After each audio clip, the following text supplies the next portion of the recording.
Hello folks, Everchanger here and welcome back to more Pokemon Crystal. Last time we had a confrontation with Suicune at the Tin Tower, which was an experience, let me tell you.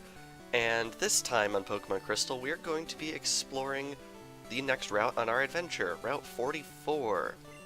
Mahogany Town to Blackthorn City. That is the last city in the Johto region that we have yet to explore, so I think we are going to be heading right over there.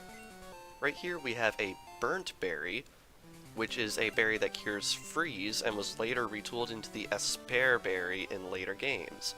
I'm gonna win, for sure. Now, one thing I neglected to mention last time about the Tin Tower is that it actually had its name changed in the remake. In the remake, it is known as the Bell Tower instead, and that's actually because of a translation oddity. It turns out its name in the Japanese version could have been translated either way, and I guess they just preferred the term Bell Tower, so that's the one they used in the remake. So it's a little confusing. I personally like to call it the Tin Tower just because that's obviously the name that I grew up with. But I mean, there's nothing inherently wrong with the translation of Bell Tower, it's just not the one I'm used to. Anyway, gonna try out Bite on our Eevee right here. Hopefully we can take this Psybeam pretty well. I don't think it's that powerful of a move. Yeah. Not too bad. Okay, now I'm hoping Eevee will be able to get an evolution pretty soon. I really need it to evolve before level 36, so we're kind of coming down to the wire here. I need this thing's happiness to get up as much as I can. And right there, Crobat gets level 30, which I think means everyone is at level 30 or higher, and it's finally learning Wing Attack. Oh man, I am excited for this. I'm gonna get rid of Leech Life. Honestly, it was kinda useful in the past, but for right now, it's a little bit outclassed, and it's gonna be so nice to have Wing Attack. Arg, that's a shocking loss, he says. Get our cash. And right over here, we have a very nicely placed Max Repel, and my items are full. Perfect. Alright, I emptied out our bag, and I also went and sold all of our Nuggets, Stardust, and Star Piece items for quite the pretty penny. So if we look at our trainer card, that's how much money we have now, so now I don't feel quite as bad for blowing all of that money on Pokeballs, which it turns out I wouldn't need. Oh man, I can't get over how dumb that was last episode. That was hilarious. Ag, you made me lose a Poliwag. What are you gonna do about it? Well, I'm gonna have my cake and eat it too, because I'm also gonna beat you in a battle, apparently, because that's how this works, right? Anyway, this is Fisher Wilton. This guy is interesting because you can get his phone number after you beat him. You can have rematches with this guy as normal, but he will also every so often fish up a Pokeball, Great Ball, or Ultra Ball at random, and he will give them to you. I don't know if the better Pokeballs are rarer or not, but this could be a nice little resource to get a few free items out of the game if you so want them. Really nice stuff. Anyway, also off screen I went and got Eevee another haircut from the cheaper haircut brother, so its happiness isn't boosted as much as it was last time, but hopefully it will be just enough to get us that evolution. Electabuzz gets us to level 36, which is really cool. It's trying to learn Screech, which is garbage. Well, I don't know if it's garbage, but I don't want to hear that noise that Screech makes, so we are definitely not going to learn that one. Eey. And Crobat gets some experience, and next up is a Seeking. Surprise, surprise. Also, I just noticed Electabuzz has 99 hit points. Really close to that 100 mark. I don't know if anyone on the team has 100 HP yet, but it looks like Electabuzz is probably going to be the first, if not. Anyway, get a little bit more experience, and there he goes. Just forget about it. This guy. Now, if you want to get his number, that's your opportunity to do so. I am not going to. Now, let's hope I don't get a wild encounter right here. Alright. There's this little patch of grass in the middle of this lake. Max Revive right here, really nice. in this patch of grass, there are 2 new Pokemon you can get.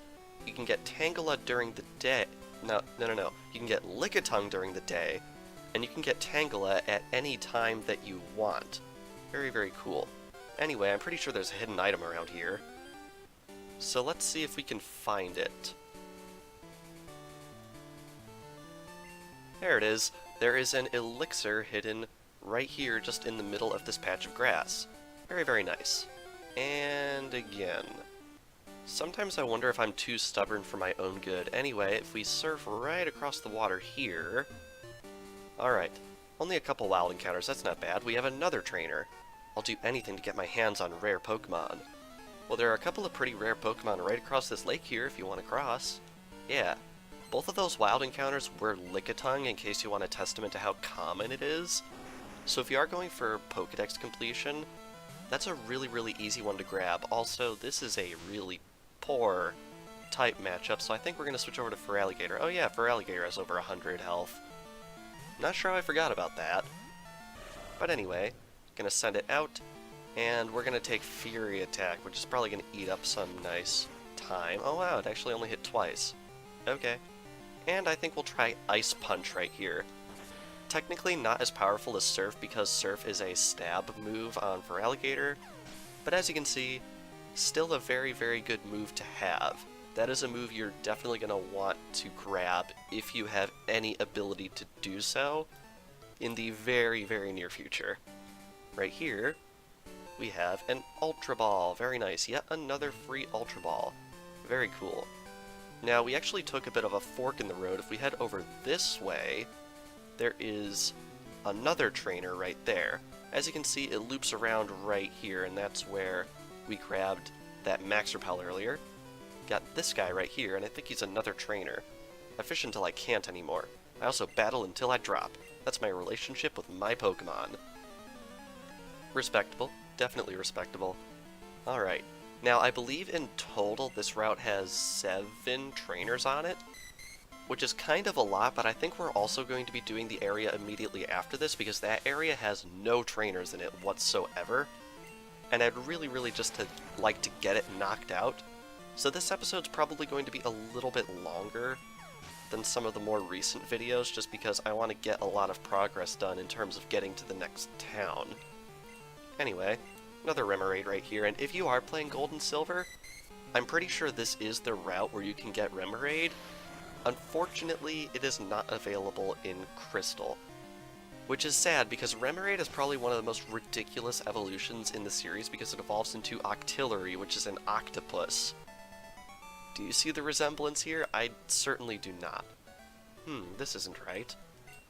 Correction, this is very, very right. Right, over here, we have this trainer, who I believe is a cool trainer. You look strong. Good trainers seek tough opponents instinctively. Instinctively, that's a fun word to say. And yep, I was right, it is a cool trainer. Sibyl, that's an interesting name. Or Sybil?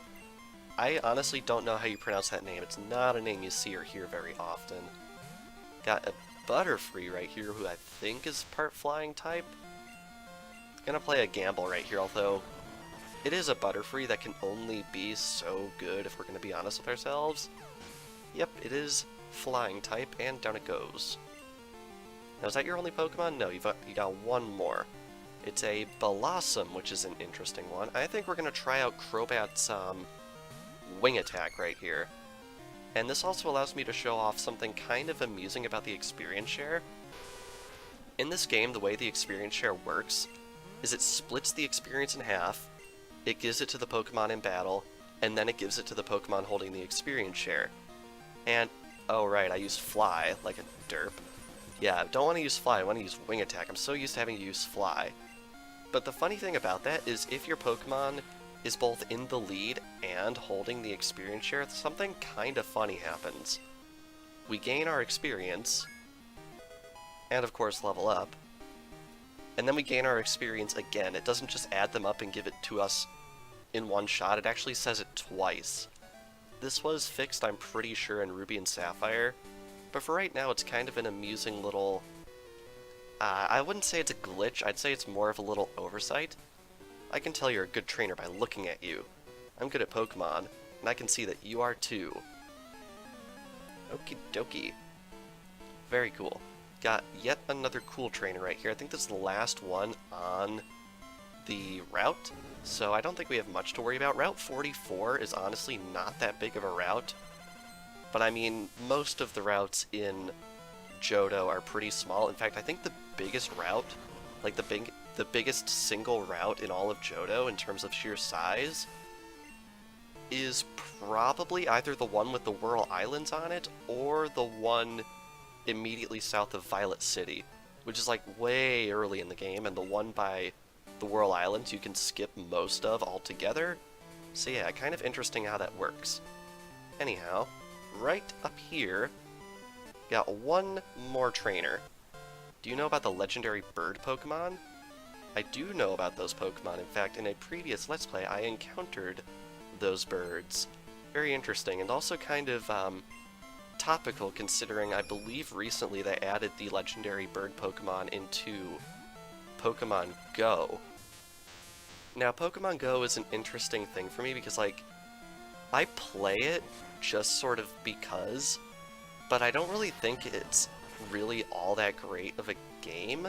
The only reason I play it mainly is because there is evidence to suggest that we'll eventually be able to transfer Pokemon from the mobile game into the Generation 7 or maybe Generation 8 Pokemon games. But honestly, like, I play the game, I just don't think it's all that good of a game. I don't know. If anyone else wants to weigh in on the Pokemon Go phenomenon in the comments, feel free to. I'd like to hear opinions about it from, like, I don't want to say real Pokemon fans, but let's be honest, there are a lot of people that only play Pokemon Go and don't play any of the, like, main core games. So yeah, definitely an interesting food for thought. Oh my god, Joey, I do not want to battle you. I showed this 2 videos ago. Ay, ay. Anyway, right here, Route 44, Ice Path ahead. Inside this cave is an actual dungeon. And just forewarning you, strength is required to navigate this area, so I highly recommend bringing a Pokemon with that move before you head on inside. Without further ado, let's head on in. This is the Ice Path. Now I have to say, I really like the aesthetic of this area in Crystal and the aesthetic that they later reused in Heart Gold and Soul Silver. In Gold and Silver, this area just looked like a normal cave, which is really, really disappointing. Anyway, as you can see, ice physics have returned in this area. So make sure to remember what I told you back in Price's Gym for what I mentioned in regards to how all these physics work. Now, there's an item around here somewhere. It's hidden. I don't know exactly where it is. In fact, I think to make my life easier, I might register the item finder for this area, because there's a lot of stuff in this area. Alright, that's registered. Nope, item finder isn't responding, so I guess it's not here yet. Let's see. It's somewhere in this ice field, as far as I know. But maybe I'm just crazy. Anyway, we have to navigate through this icy patch right here. And hopefully we can find our way all the way across somehow. It's not the easiest thing to navigate, I will admit that much, so you're definitely going to want to be careful and choose your next move wisely. And as you can see, I am using a repel, unfortunately. I believe these steps that you take, quote-unquote, steps, on this icy patch, they do actually count towards your use of repel. Of course. Alright, that's a repel in place. Now, where on earth is this hidden item? Like, this is really weird. And I have to say, a lot of the lists for this area are really not all that specific. Sometimes I have to wonder if I should even trust some of the lists I see for this area. Anyway, what we want to do is we want to head over here and grab this. This is outright required if you would like to finish the game. This is HMO7 Waterfall. Unfortunately, we cannot use this yet, but we're going to gain the ability to use it soon, and I really, really, really recommend you go out of your way to get that, because otherwise you're going to have to come back here and get it later. Anyway, I'm going to actually cut right here and see if I missed this item, because I honestly have no idea where it is, and I really don't want to miss it, and it is quite good. So I will be right back. Yeah, I spammed the item finder all over the place where we walked, and I just don't see this thing. I don't know what's up with this list I have in front of me, but I'm not sure if it's completely right, because I've scanned this entire floor thus far, and nothing. Anyway, this is the first basement floor. Counting the top floor, there are 3 basement floors below it for 4 floors total. And there are, of course, Pokémon on each of these floors. On the top floor during the day, you can encounter Jinx, and on the bottom 2 floors, Jinx only appears in the morning. And you can also breed Jinx with presumably a Ditto or something else in its egg group to finally get Smoochum. So this is how you get that Pokemon normally without making use of the odd egg. Anyway, right here, the main gimmick of this area is pushing strength boulders down these holes right here. So the boulder fell through. Very, very neat. This is the introduction of this mechanic, and it will be more useful later on, but I'm just pointing it out now just in case anyone forgets how this works after we finish this area. You don't want to forget how this works. It is important.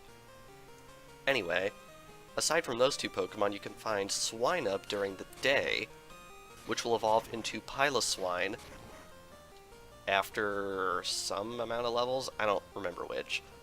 And we also have Delibird, which only appears at night.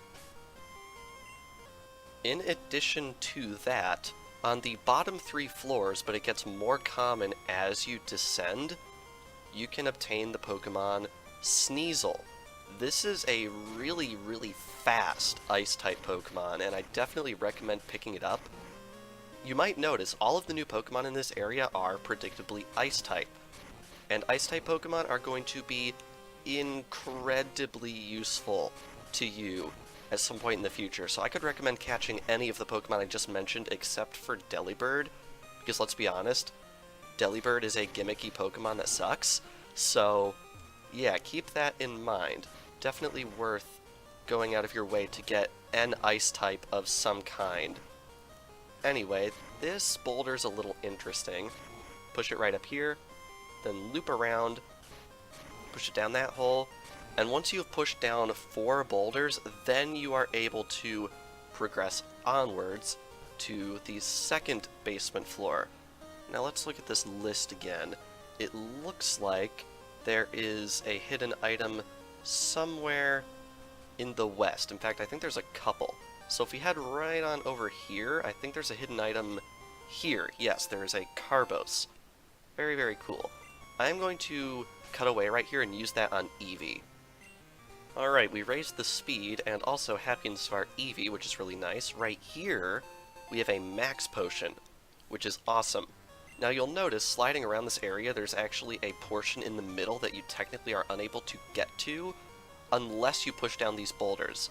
So that's the main gimmick of this area.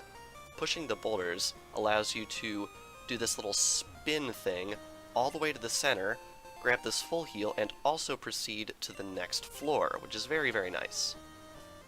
Now, you will notice that there is a breakable rock down here, but you don't actually have to break it in order to fully navigate this room. There is only one item down here as far as I know, and it is right here. This is the Never Melt Ice. This is a held item that powers up Ice-type moves. It might be worth picking this up and giving it to whatever Pokemon you taught your Ice Punch to if you did that, even if they're not Ice-type. I promise it will be helpful in the future.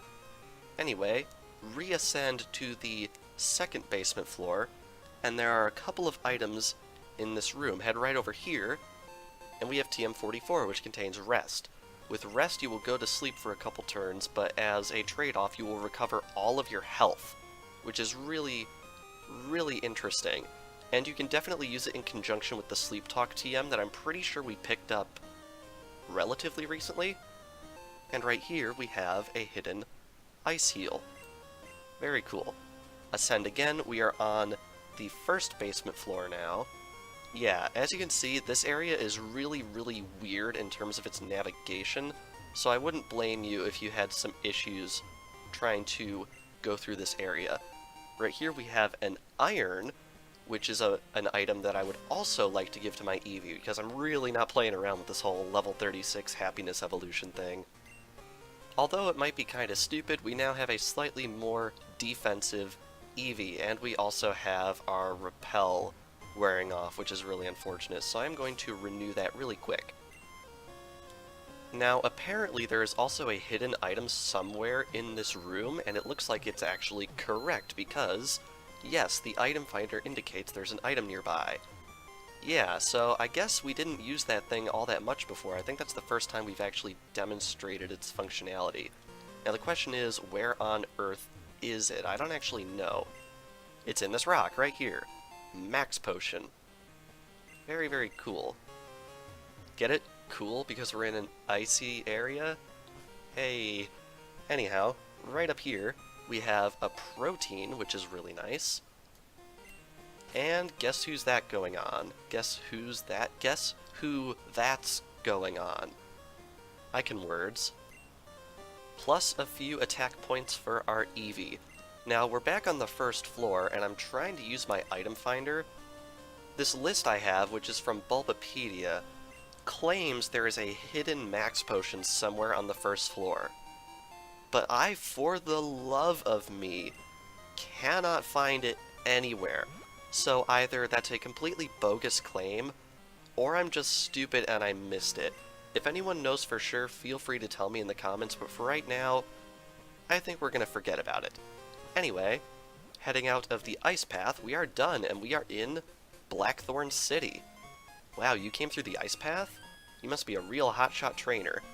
Yep, I am a hotshot trainer that can pay enough money to buy a lot of repels. Blackthorn City, a quiet mountain retreat. Very nice. Anyway, first things first, we are gonna go heal up at the Pokemon Center, although I guess we don't technically need it. And with that, I think we are going to be ending things off here. So, this past episode of Pokemon Crystal, we conquered all of Route 44 and the Ice Path, and we found either every item or nearly every item.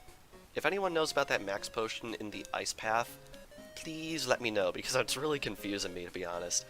And next time on Pokemon Crystal, we're going to be exploring Blackthorn City, and perhaps some of the other things that we can access now that we have arrived here. So without further ado, thank you all for watching, and I will see you guys next time.